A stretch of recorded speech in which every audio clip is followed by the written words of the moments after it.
Varicose veins కి సరైన చికిత్స కోసం సంప్రదించండి ఎవిస్ హాస్పిటల్.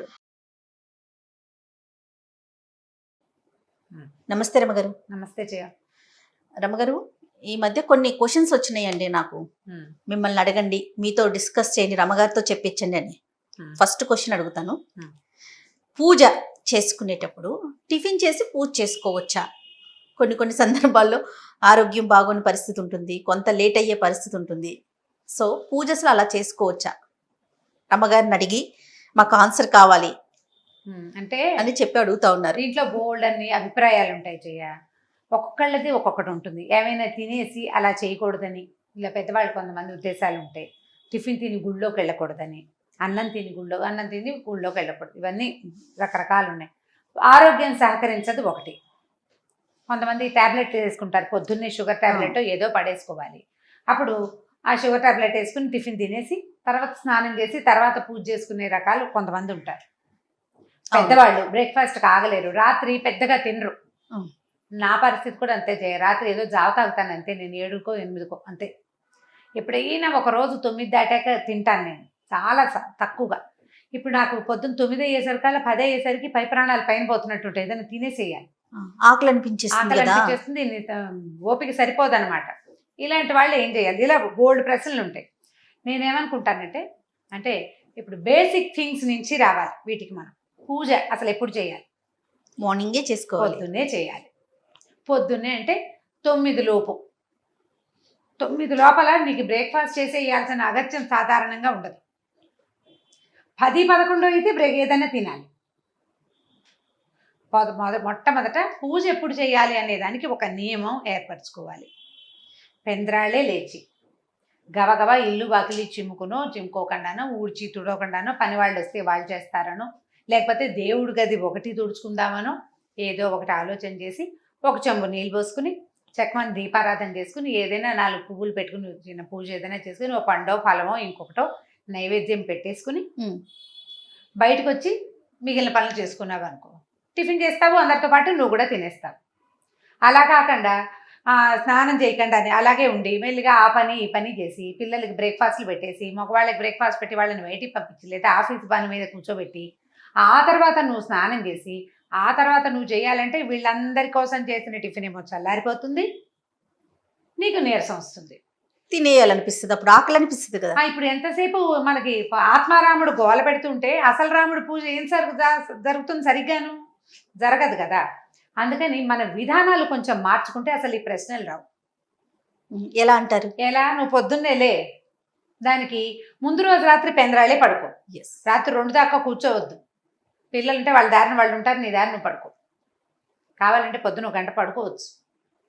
పెందరాళే లేవటం, లేవగానే అత్యవసరమైన 2-3 పనులు చేసి తొందరగా స్నానం చేసేయటం, స్నానం చేయగానే పూజో పునస్కారమో చేసేసుకోవటం,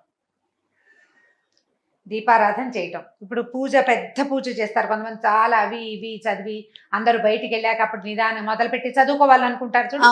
వీళ్ళు ఏం చేయొచ్చు అంటే మార్నింగ్ ఏదో చిన్న కప్పు కాఫీయో హాఫ్ కప్పు టీయో కాకుండా ఓ గ్లాస్ జావ తాగటం, ఒక అరటిపండు తినేయటం, ఓ 4 బాదం పప్పులో 6 బాదం పప్పులో రాత్రి నానబెట్టిన ఉంచుకుంటే చక్కగా ఒక 1/2 డజన్ బాదం పప్పులు తినేయటం. అప్పుడు మీరు నిదానంగా స్నానం చేసి 9:30కో 10 గంటలకో పూజ చేసుకోవచ్చు. పొద్దున్న తాగిన జావ ఉందా, గ్లాసెడ్ జావ ఉంది, అరటిపండు ఉంది, లేదా బాదం పప్పులు ఉన్నాయి. వీటిలలో ఏదో ఒకటి ఉండటంతో మిమ్మల్ని అది సపోర్ట్ చేస్తుంది. 100%. ఈ రాగి మాల్ట్లు జావలు అవి మేము తాగమండి, మా ఇంట్లో అలవాటు లేదంటే మీరంత హెల్తీ హ్యాబిట్స్లో లేరని అర్థం. అంతే, హ్యాబిట్స్ మార్చుకోండి. పొద్దున తప్పకుండా గ్లాసెడ్ జావ తాగాలి. హార్లిక్స్ తాగుతారు కొంతమంది, అవి మార్నింగ్ టైం తాగేసేయండి. బాదం పాలు తాగే వాళ్ళు ఉంటారు, బాదం మిల్క్ తీసుకుని తాగుతారు, ఆల్మండ్ మిల్క్, అవి కోకోనట్ మిల్క్ తాగుతున్నారు ఇవాళ రేపు హెల్త్ కోసం. అవన్నీ ఏం చేస్తారంటే బ్రేక్ఫాస్ట్గా చేసేసేయండి. ఎట్లా? మార్నింగ్ మీరు స్నానం చేసే లోపల పిల్లలకి ఏదైనా రెడీ చేసేటప్పుడు మనం బ్రేక్ఫాస్ట్ మిగిలిన వాళ్ళకి కోసం బ్రేక్ఫాస్ట్ చేసేటప్పుడు అలాంటప్పుడే మీకోసం ఒక వస్తువు తయారు చేసి పెట్టుకుని ఇక ఈ హరిహరాదులు అడ్డమైన అది తాగాల్సిందే మనం. అప్పుడు టిఫిన్ చేయక్కర్లా. కానీ పొట్టని మార్చి పూజ దగ్గర కూర్చుని ఏవో అవి ఇవి చదివిన కొందికి ఆకలేస్తుంది. ఆత్మారాముడిని క్షోభ పెడుతూ చేసే పూజ రాముడు స్వీకరించడమ్మా. చాలా ముఖ్యమైనది, అది అర్థం చేసుకోవాలి మనం. మనకు నియమం కావాలి, టిఫిన్ తినకూడదు. టిఫిన్ నువ్వు పళ్ళలో పెట్టుకుని ఏదైనా పచ్చడి నలుచుకుని నిదానంగా తింటే టిఫిన్. ఒక గ్లాసెడ్ జావకే ఉంది, కాఫీ లాంటిదే అది కూడా. ముందు ఆకలితో కూర్చుంటే రమ్మగారు ఏకాగ్రత ఉండదండి, ఏకాగ్రత ఉండదు. మీరు మనం పొట్టలో దృష్టి పెట్టలేకపోతాం. ఒక పదార్థం ఉంటే అది మీకు ఆకలి వేయదు. రెండోది ఏంటంటే చాలా ప్రధానమైంది, శరీరము ధర్మ సాధనాల్లో అత్యంత ముఖ్యమైనది. బతుకుంటే బలుసాకు తినచ్చు అంటామా మనం? అంటాం కదా. సరిగ్గా ఉంటే, హెల్దీగా ఉంటే ఏ పూజ అయినా చేయొచ్చు, ఏదైనా చేయొచ్చు. మనం పగలల్లా శుభ్రంగా తింటే రాత్రికి ఉపవాసం ఉండొచ్చు. అవును. శరీరాన్ని కష్టపెడుతూ చేసేటువంటి ఏ భక్తి మార్గమైనా భగవంతుడి ప్రశంసకి నోచుకోదు. ఇది తెలివిగల పని కానే కాదు, అసలు చేయకూడదు ఆ పని. మనం చేయకూడదంటే మన అలవాట్లని కొంచెం మార్చుకోవాలి, మన పద్ధతుల్ని మార్చుకోవాల్సిందే. మార్చుకోవాలి. ఆరోగ్యం లేని వాళ్ళు, ఎసిడిటీ ఉండేవాళ్ళు, రాత్రిపూట ఆహారం తక్కువ తీసుకునేవాళ్ళు, మాత్రలు ఏవైనా టాబ్లెట్స్ వేసుకోవాల్సిన వాళ్ళు తప్పకుండా బ్రేక్ఫాస్ట్ చేసేయాలి. అది మనకి 8:30 అనుకోండి, పూజని ఇంకొంచెం ముందుకు జరపండి. ఏవైనా చదువుకోవాలి, చాలా చదువుకోవాలనుకుంటారు మీరు, బోల్డన్ ఉంటాయి. లలితా శాస్త్రం చదవాలి, సహస్రం లేకపోతే విష్ణు సహస్రనామం చదువుకోవాలి, ఆదిత్య హృదయం 5 సార్లు చదవాలి, ఇవన్నీ ఉంటాయి. నా దగ్గర ఇంకొక మెథడ్ ఉంది, అది ఇంకా సింపుల్ మెథడ్. మీరు ముందు స్నానం చేసేసి దీపారాధన చేసేయండి. దీపం పెట్టుకోండి, అగరత్తులు వెలిగించండి, 2 పువ్వులు పెట్టండి, 2 పళ్ళు నైవేద్యం పెట్టుకోండి. 5 నిమిషాల్లో అయిపోతుంది. లేచి యువతలకు వచ్చి టిఫిన్ పని చేసి టిఫిన్ తినేసేయండి.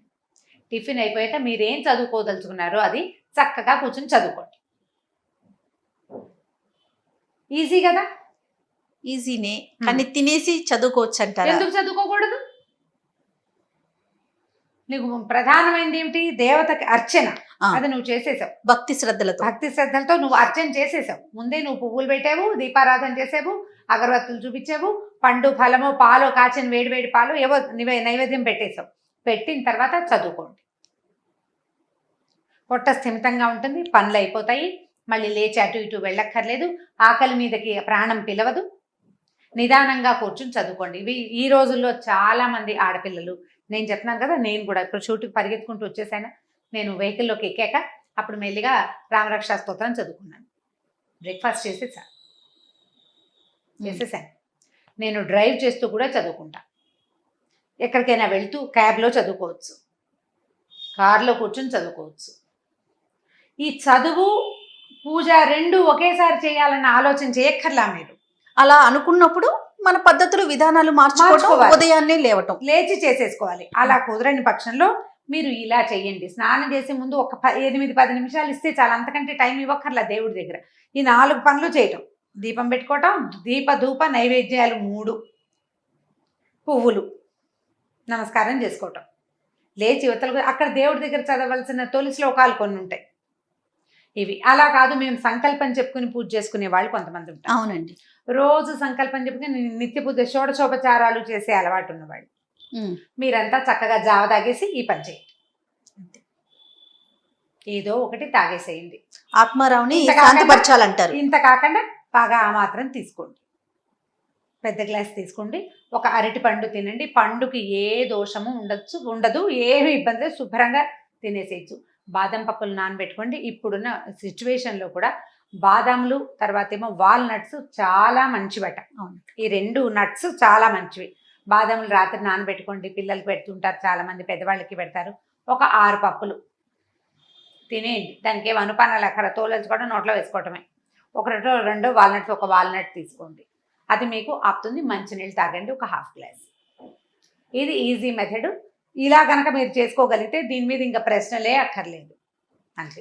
లేని పక్షంలో మనం ముందే అనుకున్నట్లుగా ఉదయాన్నే లేవండి, చక్కగా మొత్తం గబగబా చేసేసుకోండి. చాలా ఎర్లీగా లేచి పూజ చేసేసుకుంటే సరిపోతుంది. అప్పుడు ఆకలి అనే సమస్య లేదు, ఉండదు. అంతే కదా? అంతే.